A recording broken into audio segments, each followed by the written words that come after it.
എൻ്റെ പേര് റോസി എന്നാണ്. ഞാൻ വരുന്നത് മുണ്ടംവേലി സെൻറ്റ് ലൂയിസ് ഇടവകയിൽ നിന്നാണ്. എനിക്ക് കിട്ടിയ അത്ഭുതം, ഞാനിവിടെ 3ാമത്തെ ഉടമ്പടി പുതുക്കി പോയതിന് ശേഷം 17 ഒക്ടോബർ 17 ഞാനിവിടെ വന്ന് ഉടമ്പടി പുതുക്കി പോയതിന് ശേഷം ഞാൻ പ്രാർത്ഥിക്കുമായിരുന്നു. പ്രത്യക്ഷീകരണ പ്രാർത്ഥനയൊക്കെ ചൊല്ലി പ്രാർത്ഥിക്കും. എനിക്കൊരു ജോലി ആവശ്യമായിരുന്നു. അപ്പോൾ നവംബർ 7 എൻ്റെ ബർത്ത്ഡേ ദിവസം അന്ന് വെളുപ്പിന് ഞാൻ എഴുന്നേറ്റിരുന്ന് പ്രാർത്ഥിച്ചു. മാതാവ്, എനിക്കൊരു ജോലി വേണമല്ലോ, കാരണം എൻ്റെ മോളുടെ ഫീസൊന്നും അടച്ചിട്ടില്ല. വീട്ടിൽ അല്പം സാമ്പത്തിക പ്രശ്നങ്ങളൊക്കെ ഉള്ളതുകൊണ്ട്, ഇത്തിരി കടബാധ്യതയിലൊക്കെ ആയതുകൊണ്ട് എനിക്കൊരു ജോലി ആവശ്യമായിരുന്നു. അപ്പോൾ പ്രാർത്ഥിച്ചതിൻ്റെ ഫലമായിട്ട് എനിക്ക് അന്ന് തന്നെ ഒരു ഏജൻറ്റ്, അപ്പം ഞാൻ നേരത്തെ ആപ്ലിക്കേഷൻ കൊടുത്തിട്ടുണ്ടായിരുന്നു, ഒന്നും ശരിയായില്ല. ഓരോ വിസ വന്നിട്ട് അതെല്ലാം റിജക്റ്റായി പോവുകയാണ് ചെയ്തത്. അപ്പോൾ നവംബർ 7 എനിക്ക് വിസ റെഡിയായി കിട്ടി. അപ്പോൾ വിദ്യാഭ്യാസം ഉണ്ടെങ്കിലും ഞാൻ അതൊന്നും നോക്കിയില്ല. വീട്ടിലെ ബുദ്ധിമുട്ട് കൊണ്ട് കിട്ടുന്ന ജോലിക്ക് അങ്ങ് കയറാം എന്ന് വിചാരിച്ചിട്ട് ഞാൻ കിട്ടിയ വിസയ്ക്ക് അങ്ങ് കയറി പോവുകയാണ് ചെയ്തത്. അപ്പോൾ നവംബർ 7 എനിക്ക് വിസ കിട്ടി. ഡിസംബർ 12 ആയപ്പോഴേക്കും അത് അറ്റസ്റ്റ് ചെയ്തു, ഓരോ സ്റ്റാമ്പ് ചെയ്ത് വന്നു. പിന്നെ മെഡിക്കലൊക്കെ ഫിറ്റായി, കുഴപ്പമില്ല. നേരെ കുവൈറ്റിലോട്ട് കയറിപ്പോയി. അവിടെ ചെന്നതിന് ശേഷം ആ വീട്ടുകാരൊക്കെ നല്ലതായിരുന്നു. ഒരു കുഞ്ഞിനെ നോക്കാനായിരുന്നു. കുഞ്ഞാണെങ്കിലും നല്ലൊരു മാലാഖ കുഞ്ഞ്, സ്വന്തം കുഞ്ഞിനെ പോലെ നോക്കാൻ എനിക്ക് പറ്റി. പക്ഷേ അവിടെ ഉണ്ടായിരുന്ന വേലക്കാർക്ക് ഞാനവിടെ ചെന്നത് വലിയ പ്രശ്നമായി. അവരെന്നെ നിരന്തരം ഉപദ്രവിക്കാൻ തുടങ്ങി. ഉപദ്രവം എന്ന് പറഞ്ഞാൽ മരണത്തെ മുഖാമുഖം കണ്ടുകൊണ്ടാണ് ഓരോ ദിവസവും ഞാൻ എഴുന്നേൽക്കുന്നത്. ഉറങ്ങാൻ പറ്റത്തില്ല. രാത്രി ഉറങ്ങി എപ്പോൾ ഉറങ്ങുന്നു അപ്പം എൻ്റെ തല മതിലിൽ കൊണ്ടുപോയി ഈ ഫിലിപ്പീനുകൾ ഇടിക്കും. അപ്പോൾ എന്നെ കൊല്ലാൻ ശ്രമിക്കുകയാണ് ഓരോ തരത്തിലും, എല്ലാ തരത്തിലും. ഇപ്പോൾ ബാത്റൂമിൽ പോവുകയാണെങ്കിലും അവിടെ കൊണ്ടുവന്ന് എന്തെങ്കിലുമൊക്കെ ഇട്ട് ഞാൻ മറിഞ്ഞവിടെ വീഴാൻ വേണ്ടി അവരെന്തെങ്കിലും ചെയ്യും. ഭക്ഷണമാണെങ്കിലും ഞാൻ എടുത്തു കൊണ്ടുവന്ന് വയ്ക്കുന്ന ഭക്ഷണമൊക്കെ എറിഞ്ഞ് കളയും. അപ്പോൾ ഞാനിവിടെ നിന്ന് പോകുമ്പോൾ തന്നെ എനിക്ക് ഷുഗർ 360 മേലെയായിരുന്നു. അതൊന്നും ഗവനിക്കാതെ ഞാനങ്ങ് പോയി. കാരണം മോളുടെ ഫീസ് അടച്ചില്ലെങ്കിലും മോളെ കോളേജിൽ നിന്ന് പുറത്താകും. അപ്പോൾ അതൊരു വലിയൊരു ആഗ്രഹമാണ്. അവൾ പഠിച്ച് അവളെയും കൂടി ഒന്ന് നല്ല നിലയിലെത്തി കാണണമെന്ന് എനിക്കൊരു ആഗ്രഹമുണ്ട്. അപ്പോൾ അങ്ങനെ ഞാൻ മരുന്നൊന്നും എടുക്കാതെ, ഇവിടെ നിന്ന് മരുന്നെടുത്താലും നമുക്കത് കൊണ്ടുപോകാൻ പറ്റത്തില്ല. കുവൈറ്റിലോട്ട് മരുന്നിനൊന്നും അനുവാദം ഇല്ലല്ലോ. അതുകൊണ്ട് ഞാൻ മരുന്നെടുക്കാതെ തന്നെ പോകേണ്ടി വന്നു. അപ്പോൾ അതിനുശേഷം എനിക്ക് ഭക്ഷണമൊക്കെ ക്ലിയറായിട്ട് കഴിക്കാൻ പറ്റാതെ, ഉറങ്ങാൻ പറ്റാതെ, ഷുഗർ അങ്ങ് കൺട്രോളിൽ നിൽക്കാതെയായി. ഒരു തരത്തിലും എനിക്ക് അവിടെ നിൽക്കാൻ പറ്റാത്ത അവസ്ഥ. എന്നെ ഉപദ്രവിക്കുന്നത് പോരാതെ ഞാൻ നോക്കുന്ന കുഞ്ഞിനെയും അവർ അപായപ്പെടുത്താൻ നോക്കുന്നു. ഒരു തരത്തിലല്ലെങ്കിൽ മറ്റൊരു തരത്തിൽ ആ കുഞ്ഞ് ICUവിൽ വരെ എത്തി. എനിക്ക് വല്ലാതെ, അതായത് എനിക്ക് ബാത്റൂമിലൊന്നും പോകാൻ പറ്റാത്ത അവസ്ഥ. ഒരു ഭക്ഷണവും എനിക്ക് കഴിക്കാം പോകണമെങ്കിൽ കുഞ്ഞിനെ ആരെങ്കിലും പിടിക്കണം. അതും ഈ നിൽക്കുന്ന എൻ്റെ കൂടെ ജോലി ചെയ്യുന്നവരല്ലേ എന്നെ ഉപദ്രവിക്കുന്നത്. അപ്പോൾ അവരെ ഒന്നും എനിക്ക് കുഞ്ഞിനെ ഏൽപ്പിക്കാൻ പറ്റത്തില്ല. കാരണം ആ കുഞ്ഞിന് എന്തെങ്കിലും പറ്റിയാൽ ഞാൻ അകത്താവും. പിന്നെ എന്നെ രക്ഷപ്പെടുത്താൻ ആറ് വിചാരിച്ചാലും നടക്കത്തില്ല. അപ്പോൾ അതെനിക്ക് അറിയാവുന്നതുകൊണ്ട്, അവിടുത്തെ നിയമവശങ്ങൾ എനിക്ക് അറിയാവുന്നതുകൊണ്ട് ഭക്ഷണം കഴിക്കാതെയും ബാത്റൂമിൽ പോകാതെയും ഇരുന്ന് ജോലി ചെയ്യേണ്ട ഒരവസ്ഥ. രാവിലെ 7 മണി തുടങ്ങി രാത്രി 12 മണി വരെ. ഈ 12 മണിക്ക് ഈ ജോലിയെല്ലാം കഴിഞ്ഞ് റൂമിൽ വന്ന് കിടന്നുറങ്ങാമെന്ന് വിചാരിച്ചാൽ എൻ്റെ ബെഡ്ഷീറ്റ് മൊത്തം ബ്ലീച്ചിങ് പൗഡർ അല്ലെങ്കിൽ എന്തെങ്കിലും ചൊറിയുന്ന സാധനങ്ങളൊക്കെ കൊണ്ടുവന്നിട്ടിട്ട് എനിക്ക് ഉറങ്ങാനും പറ്റത്തില്ല. ആകെ വല്ലാത്തൊരവസ്ഥ. ബ്ലാക്ക് മാസിൻ്റെ ആൾക്കാരാണ് ഈ ഫിലിപ്പീനുകൾ. എൻ്റെ റൂമിൽ താമസിക്കുന്ന പെണ്ണ്. ആ പെണ്ണ് രാത്രി ഇരുന്ന് ഒരു 12 മണി 1 മണിയൊക്കെ ആകുമ്പോൾ ഈ ബ്ലാക്ക് മാസിൻ്റെ ഓരോ പ്രവൃത്തികൾ അവിടെ ഇരുന്ന് ചെയ്യുന്നത് കണ്ണാലെ കണ്ടിട്ട് എന്ത് ചെയ്യണമെന്ന് എനിക്കറിയത്തില്ല. എൻ്റെ കയ്യിലെന്ന് പറയാൻ എനിക്ക് ആകെ ആയുധമായിട്ടുള്ളത് ഈ ഉടമ്പടി എടുത്തപ്പോൾ കിട്ടിയ കാശ് രൂപം, കുറച്ച് ഉപ്പ്, പിന്നെ ഉടമ്പടി തൈലം, അതൊക്കെ ഉള്ളൂ. കാശ് രൂപം വെച്ചിട്ട് ഞാൻ പ്രാർത്ഥിക്കുന്നത്. പിന്നെ ഉടമ്പടി ഉപ്പ് ഞാൻ എല്ലാ ദിവസവും അതും ഉപയോഗിക്കും. ഞാൻ ജോലി ചെയ്യുന്ന സ്ഥലത്തൊക്കെ കൊണ്ടുപോയി അതിടും. അതുകൊണ്ട് ആ ഒരു വശത്തേക്ക് ഈ പെണ്ണ് പരമാവധി എന്തെങ്കിലും ഉപദ്രവിക്കാൻ വരുവാണെങ്കിൽ തന്നെ അതിൽ നിന്നൊക്കെ എന്നെ മാതാവ് രക്ഷപ്പെടുത്തുമായിരുന്നു. അങ്ങനെ ഒരുവിധം ഞാൻ എൻ്റെ മോളുടെ ഫീസ് അടക്കണമെന്ന് വിചാരിച്ച് ഇതെല്ലാം സഹിച്ച് ഞാൻ അവിടെ നിന്നു. തീരെ അവശതയായി. ഷുഗറൊക്കെ കൺട്രോളിലല്ലാതെ എനിക്ക് എഴുന്നേറ്റ് നടക്കാൻ വയ്യാതെ, നടുവിനൊക്കെ ഭയങ്കര വേദന. രാവിലെ എഴുന്നേക്കാൻ എനിക്ക് പറ്റത്തില്ല, ഓരോ തരത്തിൽ. അപ്പോൾ അതിനിടയിൽ എൻ്റെ മോളായിട്ട് കാറ് പിടിച്ചു. പിന്നെ മൂത്ത മോള് പ്രഗ്നൻ്റ് ആണ്. അപ്പോൾ അവൾക്കും വളരെ ബുദ്ധിമുട്ട്. എനിക്ക് ഓരോന്ന് അവർ ചെയ്യുമ്പോഴും എൻ്റെ മക്കൾക്കാണത് ഫീൽ ചെയ്യുന്നത്. എനിക്കും ഒരു വല്ലാത്ത അസ്വസ്ഥത. രാത്രിയൊന്നും ഉറങ്ങാൻ പറ്റില്ല, നെഞ്ചിന് ഭയങ്കര വേദന, രാവിലെ എഴുന്നേക്കാൻ പറ്റത്തില്ല. പക്ഷേ 7 മണിക്ക് അവിടെ ഡ്യൂട്ടിയിലുണ്ടായിരിക്കണം. അങ്ങനെയായി ഒരു 6 മാസമൊക്കെ ആയി കഴിഞ്ഞപ്പോഴേക്കും ഞാൻ മാതാവിനോട് പ്രാർത്ഥിച്ചു തുടങ്ങി. മാതാവേ, എനിക്ക് സാരമില്ല, പട്ടിണിയാണെങ്കിലും എനിക്ക് എൻ്റെ വീട്ടിൽ പോയാൽ മതി. എനിക്ക് എങ്ങനെയെങ്കിലും ഒന്ന് പാസ്പോർട്ട് കിട്ടണം എൻ്റെ കയ്യിലോട്ട്. അപ്പോൾ ഒരു ദിവസം ഫിലിപ്പീനി വല്ലാതെ എന്നെ ഉപദ്രവിച്ചപ്പോഴേക്കും ഞാൻ മാഡത്തിനോട് കാര്യം പറഞ്ഞു. പക്ഷെ അവരതൊന്നും വിശ്വസിക്കുന്നില്ല. കാരണം എന്നേക്കാൾ മുന്നേ ഫിലിപ്പീനികൾ അവിടെ വന്നിരിക്കുവാണ്. അവരുടെ ബ്ലാക്ക് മാസ് വലയത്തിനുള്ളിലാണ് ഈ ഫാമിലി. അവർ വിചാരിക്കുന്നതേ അവിടെ നടക്കൂ. ഞാൻ എന്ത് പറഞ്ഞാലും അവർക്കത് കേൾക്കാനുള്ള മനസ്സില്ല. അപ്പോഴേക്കും ഞാൻ പറഞ്ഞു, എന്നാൽ ഒരു കാര്യം ചെയ്യും മാഡം, എനിക്ക് പാസ്പോർട്ട് തരുവാണെങ്കിൽ ഞാൻ നാട്ടിൽ പോയി എന്തെങ്കിലും ജോലി ചെയ്ത് ഞാൻ എൻ്റെ കടങ്ങൾ വീട്ടിക്കൊള്ളാം, എനിക്കൊന്ന് പാസ്പോർട്ട് തരാമോ എന്ന് ചോദിച്ചപ്പോൾ അവർ പറഞ്ഞ മറുപടി, ഞങ്ങൾ ഏജൻറ്റിന് 2 ലക്ഷം രൂപ കൊടുത്തിട്ടുണ്ട്, ആ പൈസ ഇവിടെ വെച്ചിട്ട് പൊക്കോളാൻ. 2 ലക്ഷം പോയിട്ട് 20,000 രൂപ എൻ്റെ കയ്യിലെടുക്കാനില്ല. ഏജൻറ്റ് പൈസ വാങ്ങി ഏജൻറ്റ് കൊണ്ടുപോയതാണ്. എനിക്കതിൽ നിന്ന് 1 രൂപ പോലും എനിക്ക് തന്നിട്ടില്ല. ഞാൻ ജോലി ചെയ്ത പൈസ മാത്രമേ ഞാൻ വാങ്ങിച്ചിട്ടുള്ളൂ.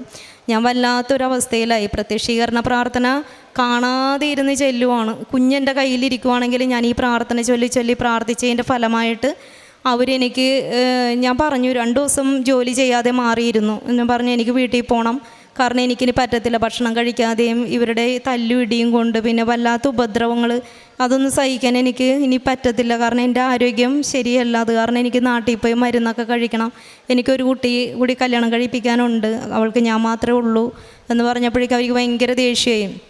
അപ്പോൾ അവർ വേഗം ചെയ്തത്, എന്നാൽ നീ ഒരു കാര്യം ചെയ്യും, സാധനങ്ങളൊക്കെ എടുത്തുകൊണ്ട് വരാൻ പറഞ്ഞു. ഞാൻ സാധനങ്ങളൊക്കെ എടുത്തുകൊണ്ട് വന്ന് അതെല്ലാം തുറന്ന് കാണിക്കാൻ പറഞ്ഞു.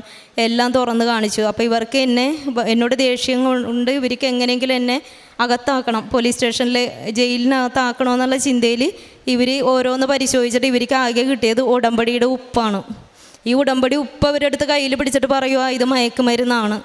അപ്പോൾ ഞാൻ പറഞ്ഞു, ഇല്ല, ഇത് ബ്ലസ്ഡ് സോൾട്ടാണ്, ഇതിങ്ങനൊരു സ്ഥലമുണ്ട്, യൂട്യൂബിൽ ഞാൻ എടുത്തു, നിങ്ങൾ നിങ്ങളുടെ ഭാഷയിൽ ട്രാൻസ്ലേറ്റ് ചെയ്ത് ഇത് നോക്കിക്കോളൂ എന്ന് പറഞ്ഞു. അവരുടെ ഭാഷയിൽ അതൊക്കെ നോക്കി.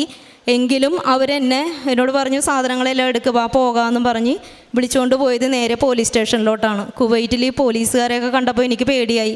നമ്മുടെ നാട്ടിൽ തന്നെ നമ്മൾ പറഞ്ഞാൽ അങ്ങനെ വല്ല പിടിപാടൊക്കെ ഉണ്ടെങ്കിലല്ലേ നമുക്ക് പുറത്തിറങ്ങാൻ പറ്റുള്ളൂ. കുവൈറ്റിൽ എനിക്ക് പറ്റിയ ആരും ഇല്ല, നമ്മൾ പറഞ്ഞാൽ കേൾക്കാൻ പറ്റിയ ആരുമില്ല, എന്നെ രക്ഷപ്പെടുത്താൻ ആരുമില്ല. പോലീസുകാർ അവർ പറയുന്നതല്ലേ കേൾക്കുള്ളൂ. ആ രാജ്യത്തിലൊരു പൗരൻ എന്താണ് പറയുന്നത് അതേ ആ പോലീസുകാർ കേൾക്കൂ. അപ്പോൾ ഒന്നാമത് ഞാൻ ചെന്ന വീട്ടിൽ തന്നെ 2-3 പോലീസുകാർ അവരുടെ സ്വന്തക്കാരായിട്ടുണ്ട്. അപ്പോൾ പിന്നെ എനിക്കൊന്നും പറയാൻ പറ്റത്തില്ല. പക്ഷേ ഞാൻ ധൈര്യമായിട്ട് ഞാൻ പോലീസ് സ്റ്റേഷനിൽ കയറി ചെന്നു.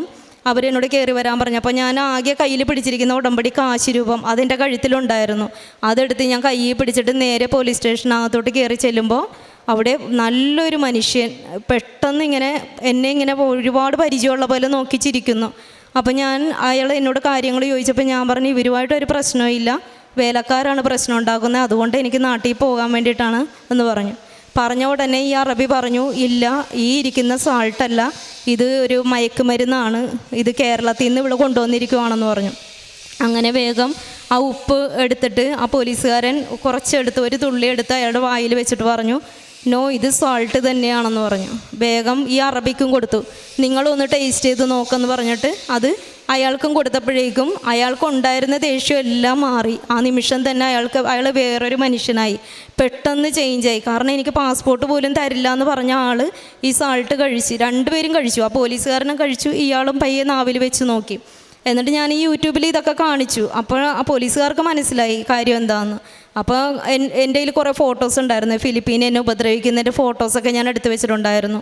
ആ ഫോട്ടോസ് നിരത്തി ഞാൻ കാണിച്ചു കൊടുത്തു. ഞാൻ പറഞ്ഞു, ഇങ്ങനെയൊക്കെയാണ് ചെയ്യുന്നത്, കുപ്പിച്ചില്ലാണ് കൊണ്ടുവന്ന് കാലിൽ ഷൂസിലിടുന്നത്, ഇത് രാവിലെ ഈ കുപ്പിച്ചില്ലും ചവിട്ടി വേണം എനിക്ക് ഓരോ ജോലി സ്ഥലത്തോട്ട് പോകാൻ. അപ്പോൾ എനിക്ക് ഷുഗർ ഉള്ളതുകൊണ്ട് ഈ കുപ്പിച്ചില്ല അതിനകത്ത് കയറി ഇരുന്ന് കഴിഞ്ഞാൽ എത്രത്തോളം ഡേഞ്ചറാണെന്ന് ഞാൻ പറയണ്ടല്ലോ. എല്ലാ കാര്യങ്ങളും, എന്നെ ഉപദ്രവിച്ച എല്ലാ കാര്യങ്ങളും ഞാൻ ഫോട്ടോ എടുത്ത് വെച്ചതുകൊണ്ട് അതെല്ലാം കാണിച്ചപ്പോൾ അവർക്ക് പെട്ടെന്ന് മനസ്സിലായി ഈ ഉപ്പിൻ്റെ ശക്തിയാണെന്ന് തോന്നുന്നു.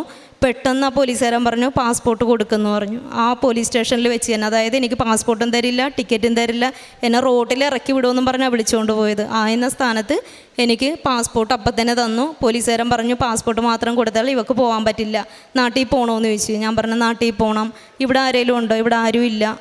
എന്നാൽ വേഗം ടിക്കറ്റ് എടുത്ത് കൊടുക്കാൻ പറഞ്ഞു. അന്ന് എയർ ഇന്ത്യക്ക് 25,000 രൂപയാണ് ടിക്കറ്റ്.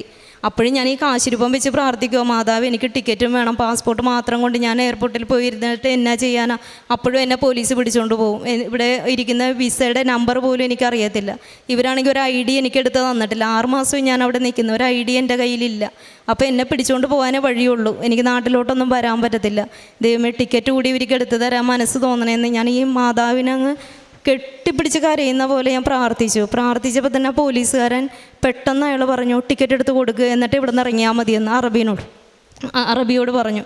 അപ്പോൾ അയാൾ പറഞ്ഞു ഇല്ല, ടിക്കറ്റ് എടുത്ത് കൊടുക്കാൻ പറ്റില്ല എന്ന് പറഞ്ഞു. അപ്പോൾ മറ്റേ പോലീസുകാരൻ പറഞ്ഞു അത് പറ്റത്തില്ല, ടിക്കറ്റ് എടുത്ത് കൊടുക്കണം, പാസ്പോർട്ടും ടിക്കറ്റും കൊടുത്തിട്ട് ഇപ്പം തന്നെ എയർപോർട്ടിൽ കയറ്റി വിടണം. ഇപ്പോൾ 10 മണിക്ക് ഒരു ഫ്ലൈറ്റ് ഉണ്ട്, അതിൽ ഈ പെണ്ണിന് കയറി പോകാൻ പറ്റും, അതുകൊണ്ട് എത്രയും പെട്ടെന്ന് ടിക്കറ്റ് എടുത്ത് കൊടുക്കുമെന്ന് പറഞ്ഞു. അവിടെ വെച്ച് തന്നെ എനിക്ക് ഈ പ്രത്യക്ഷീകരണ പ്രാർത്ഥനയുടെ ഈ ഉടമ്പടി കാശ് രൂപത്തിൻ്റെ ആ ഉപ്പിൻ്റെ ശക്തിയിൽ ഞാൻ ഇപ്പോഴും വിശ്വസിക്കുന്നു. ആ ഉപ്പിൻ്റെ ശക്തിയിൽ എനിക്ക് കയറിപ്പോരാൻ പറ്റി. പെട്ടെന്ന് തന്നെ അവരെന്നെ എയർപോർട്ടിൽ എത്തിച്ചു.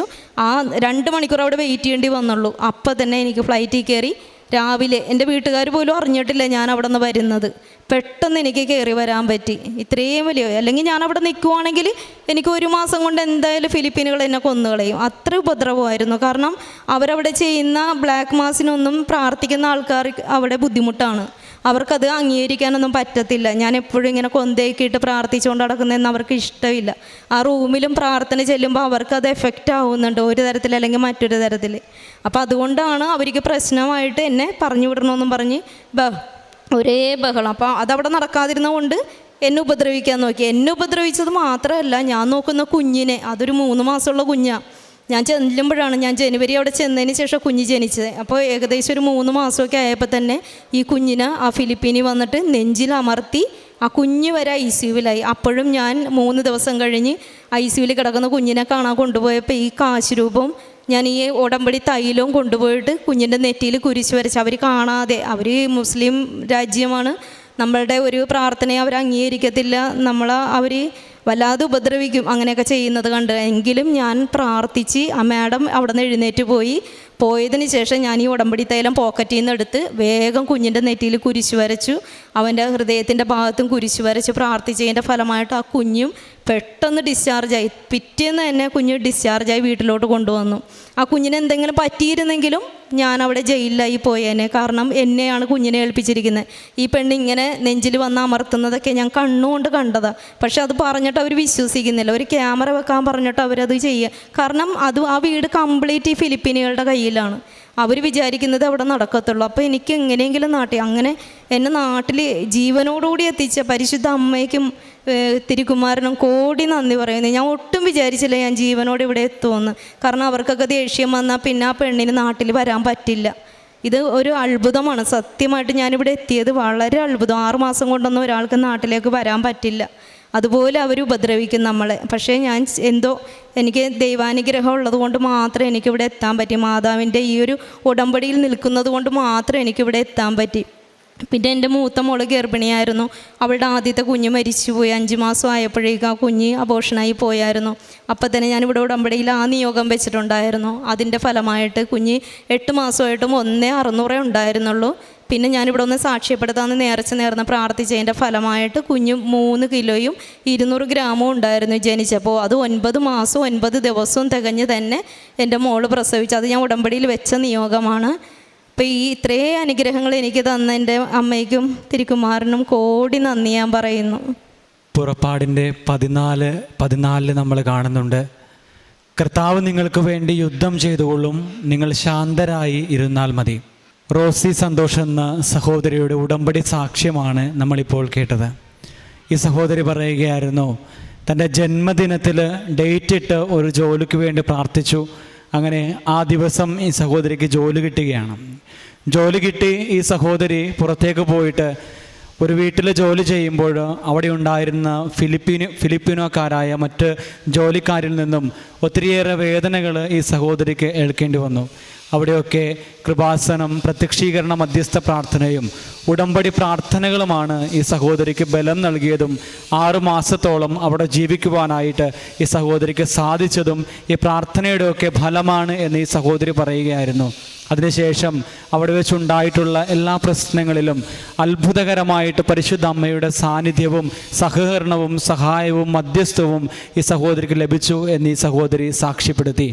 ഈ സഹോദരിയുടെ കയ്യിലിരുന്ന ഉടമ്പടി നേർച്ചവസ്തുവായ ഉപ്പ് മയക്കുമരുന്നാണെന്ന് പറഞ്ഞപ്പോഴും അത് ഉടമ്പടിയിൽ വിശ്വസിച്ചുകൊണ്ട് പരിശുദ്ധ അമ്മയുടെ കാശുരൂപം കയ്യിൽ പിടിച്ചുകൊണ്ട് പോലീസ് സ്റ്റേഷനിലേക്ക് കയറുകയും അവിടെ ചെന്ന് ഇത് ഉടമ്പടിയുടെ ഉപ്പാണ്, ബ്ലെസ്സഡ് സോൾട്ട് ആണെന്ന് അവരോട് പറയുകയും അങ്ങനെ അവർ രുചിച്ചു നോക്കുകയും അവരുടെ ജീവിതത്തിൽ വലിയ മാറ്റങ്ങൾ സംഭവിക്കുകയും ഈ സഹോദരിക്ക് ഏറെ പെട്ടെന്ന് തന്നെ തിരിച്ച് നാട്ടിലേക്ക് പോകുവാനായിട്ടുള്ള എല്ലാ തടസ്സങ്ങളും മാറ്റിക്കൊടുക്കുകയും ചെയ്തു. പരിശുദ്ധ അമ്മയുടെ വലിയ സാന്നിധ്യവും സംരക്ഷണവും ലഭിച്ചു എന്ന് ഈ സഹോദരി സാക്ഷ്യപ്പെടുത്തുകയാണ്. അതുപോലെ തന്നെ തൻ്റെ മകളുടെ പ്രസവത്തിൻ്റെ സമയത്തും ഇതുപോലെ തന്നെ ഡോക്ടർമാർ ഒത്തിരിയേറെ പ്രശ്നങ്ങൾ പറഞ്ഞപ്പോൾ ഡേറ്റ് ഇട്ട് പ്രാർത്ഥിച്ചതിൻ്റെ ഫലമായിട്ട് 9 മാസവും 9 ദിവസവും തികഞ്ഞപ്പോൾ നല്ല ആരോഗ്യമുള്ള ഒരു കുഞ്ഞിനെ പ്രസവിക്കുവാനായിട്ട് ഈ സഹോദരിയുടെ മകൾക്ക് സാധിച്ചു എന്നുള്ള വലിയ സാക്ഷ്യവുമാണ് ഈ സഹോദരി നമ്മുടെ മുൻപിൽ അവതരിപ്പിച്ചത്. പരിശുദ്ധ അമ്മ വിശ്വസ്തയോടുകൂടി പ്രാർത്ഥിക്കുന്നവർക്ക്, വിശ്വാസത്തോടുകൂടി ഉടമ്പടി ജീവിതം നോക്കിപ്പോകുന്നവർക്ക് സാന്നിധ്യവും സംരക്ഷണവും മധ്യസ്ഥവും നൽകും എന്നുള്ളതിൻ്റെ വലിയ തെളിവായിട്ട് നമുക്ക് ഈ സാക്ഷ്യത്തെ കാണുവാനായിട്ട് സാധിക്കുകയാണ്. അതുകൊണ്ട് ഈ കുടുംബത്തോടൊപ്പം നമുക്കും പരിശുദ്ധ അമ്മയ്ക്കും തിരുക്കുമാരനും നന്ദി പറഞ്ഞുകൊണ്ട് കരങ്ങളടിച്ചുകൊണ്ട് ദൈവ തിരുനാമത്തിന് മഹത്വം ഉണ്ടാകുവാനായിട്ട് പ്രാർത്ഥിക്കാം. അത്യപൂർവ ദൈവാനുഭവങ്ങൾ ഇനി നിങ്ങൾക്കും സ്വന്തം. ഈ യൂട്യൂബ് ചാനൽ ഇതുവരെ സബ്സ്ക്രൈബ് ചെയ്തിട്ടില്ലെങ്കിൽ ഇപ്പോൾ തന്നെ സബ്സ്ക്രൈബ് ചെയ്യുക. ഈ വീഡിയോ ഇപ്പോൾ തന്നെ നിങ്ങളുടെ സുഹൃത്തുക്കൾക്ക് ഷെയർ ചെയ്തുകൊണ്ട് കർത്താവിൻ്റെ പ്രേക്ഷിതരാകുക.